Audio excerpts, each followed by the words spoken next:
Patrice. Nouril Mutalsam TV, Nouril Mutalsam TV, la quintessence de la. Doy nga nu sëriñoo doy nga nu weeraay mane fula ñaawal kenn du yow anta ghaybu Cheikhu Tijaani sang bi doy nga nu sëriñoo doy nga nu weeraay mane fula ñaa. asalaamaaleykum wa rahmatullah sunu mbokk yu tedd yi maa ngi leen di nuyu di leen ziyaara di si jiital sang bu tedd bi Mawlaaya Seydi Mouhamed El Cheikh di ko ñaan mu nanguñu sunu taalibe sunu tarbiya sunu teggin si keppaar gi jamono ju ne. maa ngi remercier waa équipe Nouril Mutalsam TV si opportunité buñ ma may tey ma mun waxtaan si Seydi Souleymane El Cheikh nga xam ne yàlla dogal na ne sunu xarit la sunu frère la waaye tamit sunu mbokku taalibe la. lu ñu mun wax si moom nag yaatu na lool waaye dama bëggoon tàmbalee rek wax as tuut ci ses qualités humaines ndaxte Cheikh Souleymane bëri na ay qualités yu rafet yu nekk ci moom yoo xam ne ku nekk mun na ko royloo. tout d'abord lu may njëkk a constater ci moom mooy Cheikh Souleymane nit ku am yar la. beneen bi mooy nit ku baax la waaye tamit nit ku oyof la. daanaka musuma kaa dégg bi ma xamante ak moom ba léegi muy ñàkk teggin kenn wala ñu dégg ko ci ay coow wala ñu dégg ko muy xulu et cetera. mun naa wax ne il respecte tout le monde. Il respecte les grands comme les petits. Il respecte les hommes comme les femmes. beneen bi mooy Cheikh Souleymane dafa doon jëmm joo xam ne jëmm ju simple la ba pare humble ba noppi c'est quelqu'un de très accueillant. man damay gis ne jamono ju ne yàlla su dogalee may dem Montréal di leen seeti ndaxte fi ma nekk fii ci Canada ak ñoom seen dëkk ça fait quasiment plus de 600 kilomètres mais chaque fois su ma amee opportunité dem foofu mun naa xam ne kër Souleymane lay dal à chaque fois nag su ma fa demee daf ñuy dalal daf ñuy yaatal ba on se sent chez nous. mun naa wax ne sax daf ñuy toppatoo ba parfois ñuy jëm ne sax suñu yàlla dimbaliwul sax dinañ foog ne ay sëriñ leen wala bokk ay borom màkkaaba yu mag lañ waaye nag day wane rek yaatuwaayam ak baax xolam. beneen bi mooy Cheikh Souleymane c'est quelqu'un de très organisé waaye également c'est quelqu'un de très réfléchi ba noppi boole ci pragmatisme ak efficience maanaam ci liggéey lu muy def lu ne da ci def fulla dem ci ba mu jeex tàq ba noppi duñ ko dégg ci lu bari. beneen bi mooy tamit il a une très grande capacité d'écoute mooy maanaam tey nit soo koy jox suggestion wala di ko jox même ça ay critiques positives soo gisee c'est quelqu'un qui le prend très bien te da koy utiliser pour mu doon quelque chose boo xam ne day apporter quelque chose de neuf waaye quelque chose de plus grand pour lu jël kam liggéeyam. beneen bi mooy Cheikh Souleymane wax fa dëgg yàlla dinay jàppale ay nit yu bari ci xadara ba nit ñi xam ko wala bañ ko xam de pourtant nag du koy faral di wax. beneen bi tamit mooy dañoo gis ne ci cadre liggéeyu xadara bi Cheikh Souleymane moo ngi ci dox ay jéego yu am solo daanaka du ci noppi du ci tàyyi.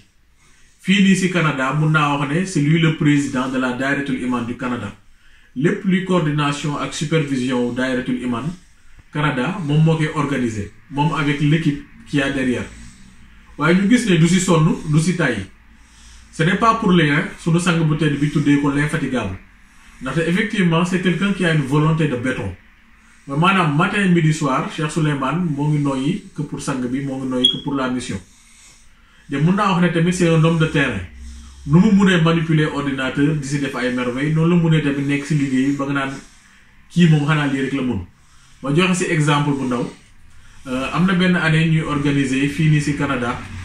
benn campagne de collecte de fonds. boo xam ne l'objectif c'était de nettoyer des voitures ay voitures particulières mais Cheikh Souleymane dafa ànd ak ñun ci terrain bi di nettoyer auto comme une personne lambda de loolu moo ngi ko def ngir jëmmi sang bi waaye moo ngi ko def pour liggéeyal xadara bi ñu gis ne dafa doon lu amul morom. beneen bi mooy même sur le plan spirituel soo gisee kër Cheikh Souleymane mooy siège u Daïratul Iman bu Canada daanaka suñuy xadaratul juma wala wasifa wala même édition ñuy def suñu xadara annuel yi foofu nañ koy def te képp ku fa ñëw foo munti jóge il t'accueille à bras ouverts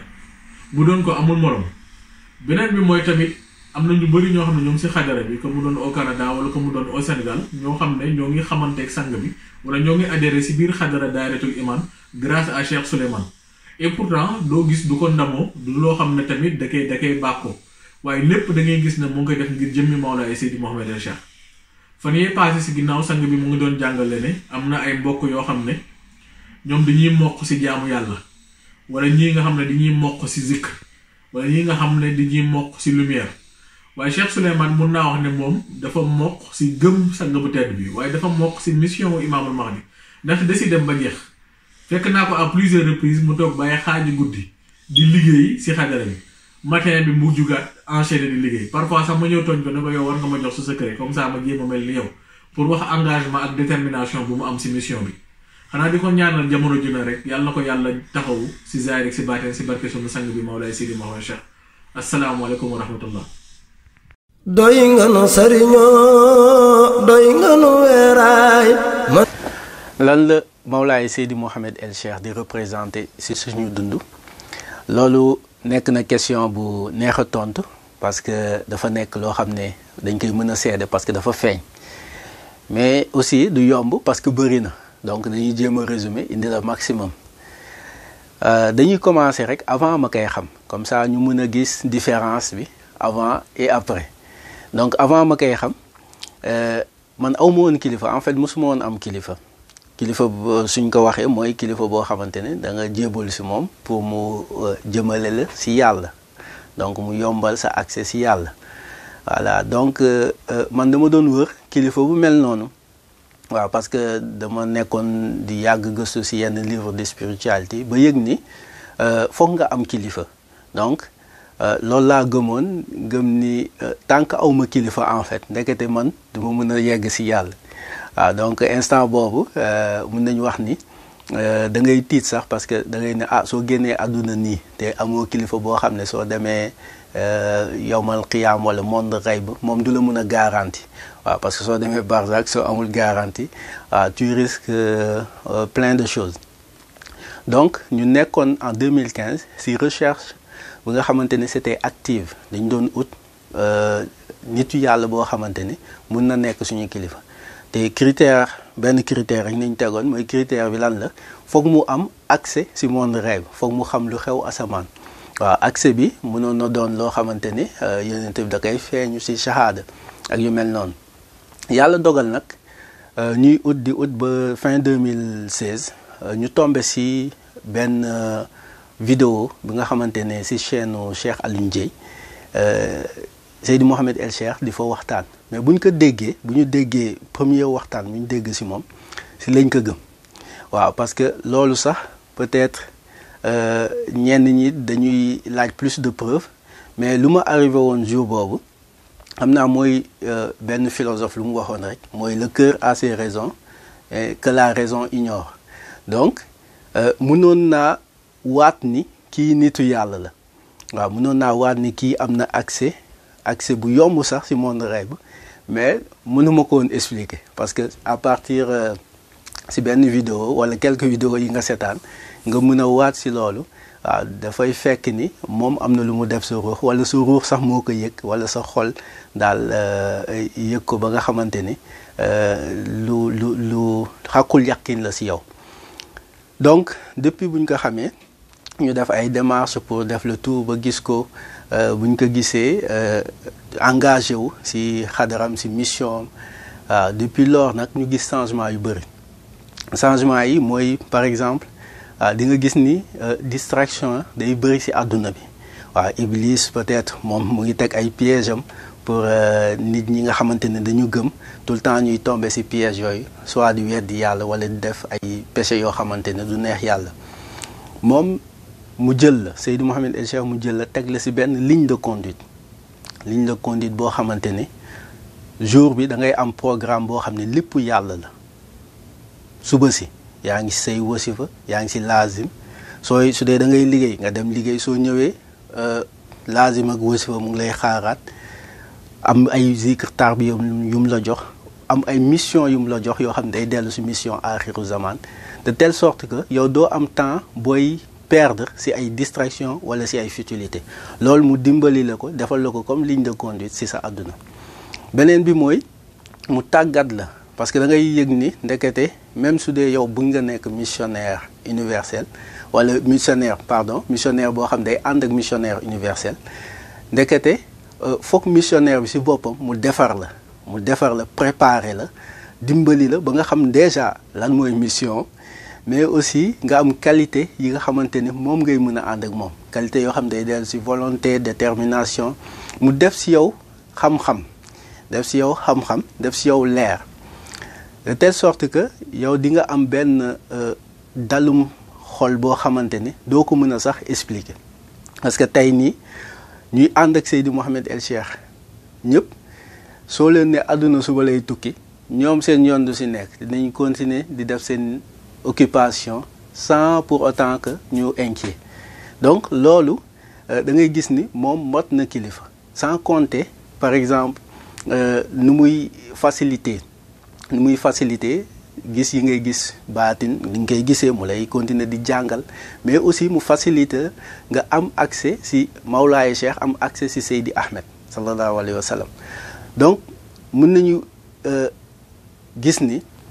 moom Seydi Mouhamed El Cheikh loolu doyoon na preuve parce que soo xoolee si ay taalibeem rek di nga yëg ni loolu preuve bu ma sëkk la pour nga mën a seede ni kii kilifa bi nga xamante ne am na connexion ak monde xayb kilifa bi nga xam ne am na connexion ak Mawlaay Cheikh Seydi Ahmed sallallahu alayhi wa sallam am na connexion bu am doole ak yàlla donc loolu conseil bu ñuy joxe foofu rek mooy ñi nga xamante ne peut-être xamaguñ ko ñoom ñu gëstu ko parce que bind na benn livre waaw wala ay ñu mu àndal bindloo na leen benn livre boo xam ne mu ngi tudd l'argument du ciel nga xam ne day relater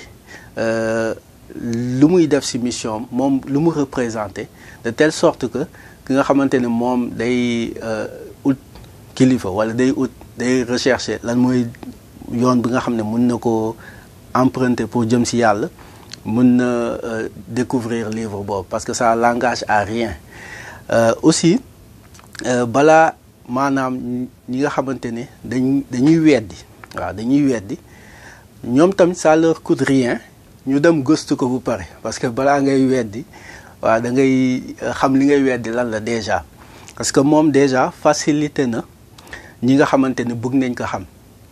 quel que soit par exemple leur langue am na ay chaînes yu bëri yoo xamante ni mu ngi en place ñu traduire ay jàngaleem ci langue yu bëri fal na ay xalifa un peu partout dans le monde tey ñooñu ñëpp ku demoon consulter leen muy xalifa yi wala nga dem consulter chaînes yi waaw di nga gis lu muy jàngale lan la di nga xam kan mooy Mawlaay Seydi Mouhamed El Cheikh donc ñun ci loolu lañu tënku ci loolu la ñu nekk ci loolu la ñu mën a wax ni teg nañ ci suñu loxo gis nañ ko ci xàqul yaqin ni moom kilifa bu mot kilifa la te am na connexion bu doy ak monde xayb doy nga nu sëriñoo doy nga nu weeraay donc nan la ñuy vivre mission bi à distance da ngay gis ni sax suñu waxee notion de distance peut-être c'est la distance physique waaye gis nañ ni adduna bi léegi tout est connecté waaw parce que internet bi mu ngi fi réseaux sociaux yee ngi fi de telle sorte que mën nañu wax ni lépp li nga xam ne day xew Sénégal muy ay conférence ak yenn événements yi waaw ñun dañ koy assister en direct waaw donc télé yi nga xamante ni wala chaîne yi nga xamante ni ñooy accompagner activités yooyu muy conférence Seydi Mouhamed El Cheikh yi surtout ñoom dañuy diffuser en direct conférence yooyu de telle sorte que ñun sax des fois dañuy fàtte distance yi waaw c'est sûr que nammante day am entre famille bu fa nekk ak ñu nekk fii mais aussi nammante bi entre mbokku taalibe yi mais aussi nammante bi entre kilifa bi ak taalibe yi mais loolu yëpp ba léegi da ngay yëg ni sax yow soo demee ba jël sa train de vie rek waaw distance boobu maanaam du ñëw sa xel tout le temps waaw ndax ñun dañu am kilifa bu ko mot muy Seydi Mouhamed El Cheikh de telle sorte que da ngay yëg ni moom même soo ko dul gis nii sax ci shahada waaw da ngay am ak moom affaire fréquemment ci baatin waaw donc mu doon loo xamante ne avantage yu xadara bi la waaw mais aussi dañu am fi benn organisation muy Medina Cheikh Canada nga xam ni ñu ko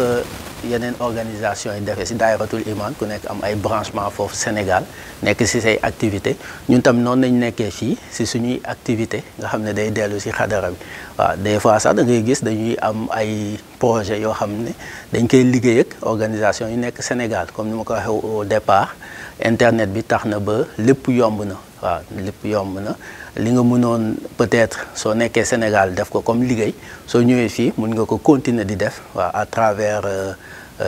internet waaw macha allah. doy nga nu sëriñoo doy nga nu weeraay. donc suñu projet sur le long terme fii nii Canada nga xam ne suñu dëkk la aussi parce que dañu am double nationalité Sénégal Canada. moo tax c'est tout à fait normal pour ñu am ay projet sur le court terme mais aussi sur le long terme waaw dama mësoon dégg Justin Trudeau muy premier ministre actuel Canada mu wax ni la diversité du Canada fait sa force mais soo jàngatee lool da ngay gis ni diversité boobu en fait communauté yu bëree ko constitué communauté bu nekk dafa am ay gëm-gëmam mais aussi ay valeur am mais aussi dafa am dañu am ay projet ñoom yu mag a mag yoo xam ne pour propager gëm-gëm yooyu la ak valeur yooyu surtout au niveau de la jeunesse waaw moo tax ñun dans le cadre de la mission de la fin des temps si orientation suñu kilifa Seydi Mouhamed El Cheikh ñun tam dañu am ay projet yoo xam ne pour propager lumière la pour propager diine bi nga xamante ni nit ñi moo tax en fait dëgg-dëgg ñu wàcc ci kaw suuf donc ñu def le tout ba organiser wu xam am ay projet ñu nit yoo xam ne dañuy mettre en évidence loolu noonu pour ñeneen ñi aussi mun ko découvrir parce que fii nii ku xam Canada da ngay xam ni dëkk bu mitigé la comme ni ko Justin Trudeau am na diversité bu mag waaw diversité boobu nag dañ leen may ku nekk sa liberté waaw pour nga mën a doxal say projet waaw moo tax ñun côté boobu xam naa la ñuy gën a yëngu sur le long terme waaw pour indi benn touche boo xam ne day dellu ci diine day dellu ci tijaaniya day dellu surtout ci lumière waaw day dellu aussi ci valeurs yi nga xamante ni ak principe yi nga xamante ni Seydi Mouhamed El Cheikh indi na ko ci kaw suuf. doy nga nu sëriñoo doy nga nu weeraay. macha allah ni ñu gisee mission bi sur le long terme xam naa day dellu rek ci borom mission bi nu mu ko jàngalee waaw parce que kenn mënul xam mission bi ba gën ko xam borom mission ba tax na rek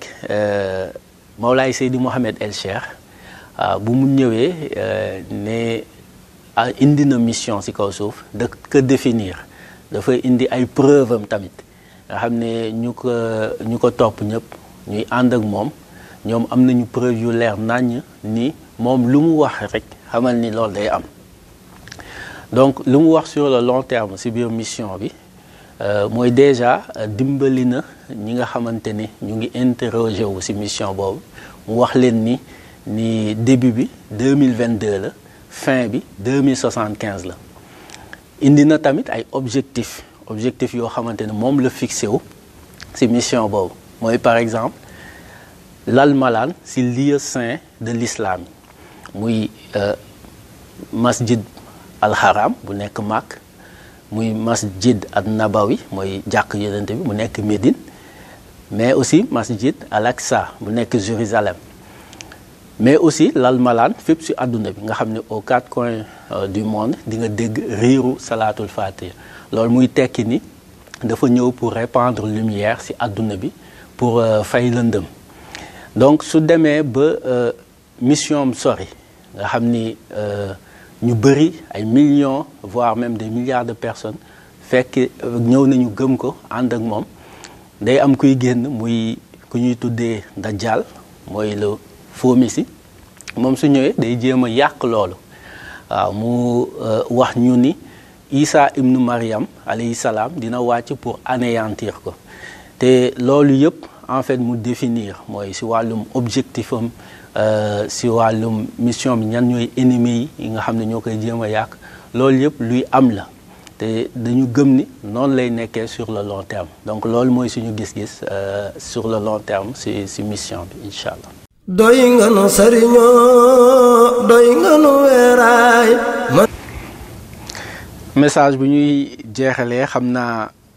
dañuy déjà commencer ci suñu bopp mooy dañuy conseiller ñi nga xamante ni ñooy dund zaman bii ñu nekk ñu xool lan mooy seen priorité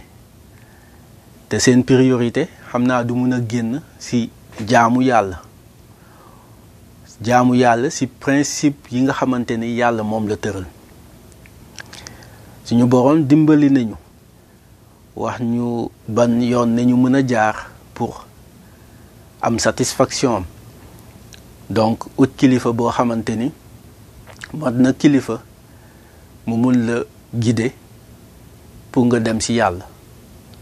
mais aussi ñun dañu nekk benn période bu doy waar benn zaman boo xamante ni lépp a jaxasoo mais yonent bi sallallahu alayhi wa sallam dimbali nañu ba dimbali suñu époque bi parce que non seulement jox nañu ay indicateurs ay signes yoo xamante ni ñun xam nañ ni ñu ngi ci aaxiru zaman parce que yonent bi sallallahu alayhi wa sallam bu mu jàngalee signes yooyu pour dimbali ñu pour ñun ñu mën a xam fan nañuy teg suñu tànk donc mu bàyyil ñu héritage boobu loolu tamit ñu war ko def priorité xool héritage boobu lan la jàngat ko jéem ko appliquer bu ñu joxee dimbali ñu jox ñu signe pour ñu xam ban époque nañu nekk mu wax ñu ni époque boobu su ñëwee missionnaire universel dina ñëw ku ñuy tuddee Imam al Mahdi moom su ñëwee aussi dina indaale ay signes pour ñu mën ko xàmmee donc yonent bi ku baax la yonent bi dimbali nañu ba maanaam wàccoon na ak ñun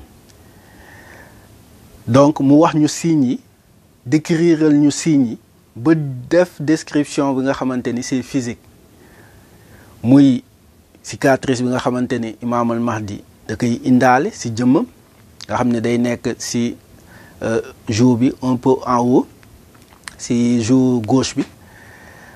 donc mu wax la ni cicatrice boobu day mel ni feuille de myrte expliquer la xam-xamam nu muy mel yàlla def époque bi ñëw missionnaire bi feeñ missionnaire bi ci boppam prouvé ni moom la donc mu indi xam-xam bu leer nañ xam-xam bi nga xamante ni ñu koy déglu ñu ngi ci yéemu tout le temps ñu gëm ko walla ñu ñàkk ko gëm donc nit kuy dund époque boobu taxaw seetlu boobu la war a def xoolaat priorité yooyu ñu jot a tudd nan la koy jéem a intégrer ci dundam comme ça bés buy dem wuy ju boroomam walla suy dellu ci boroomam mu mën a am satisfaction mu bañ a am déception donc ñu ngi remercier tout d'abord suñu kilifa Mawlaay Seydi Mouhamed El Cheikh nga xam ni suñu defee émission bi sax njëmmam moo tax di remercier téléspectateur Nouril Moutalsam di remercier chaîne bi ci boppam ñi nga xamante ni ñoo ñu invité poser ñu question yu am solo yi di remercier vraiment ñëpp ñu jàpp ci production vidéo bi xam naa dañuy jeexalee rek par l'hymne de la révolution des lumières pour tàggu leen di leen jox rendez-vous ba beneen yoon incha allah allahu nuuru laahi laa ilaha illallah allahu nuuru laahi laa ilaha illallah allahu nuuru laahi laa ilaha illallah allahu nuuru laahi laa ilaha illallah allahu nuuru laahi laa ilaha illallah الله نور الله لا إله إلا الله الله نور الله لا إله إلا الله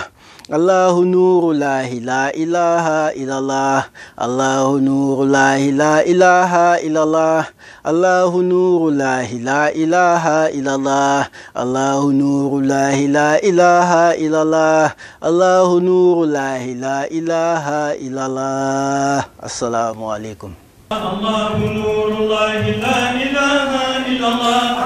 الله نور الله لا إله إلا الله الله نور الله لا إله إلا الله الله نور الله لا إله إلا الله الله نور الله لا إله إلا الله الله نور الله لا إله إلا الله نور المطلسم TV, la lumière salvatrice.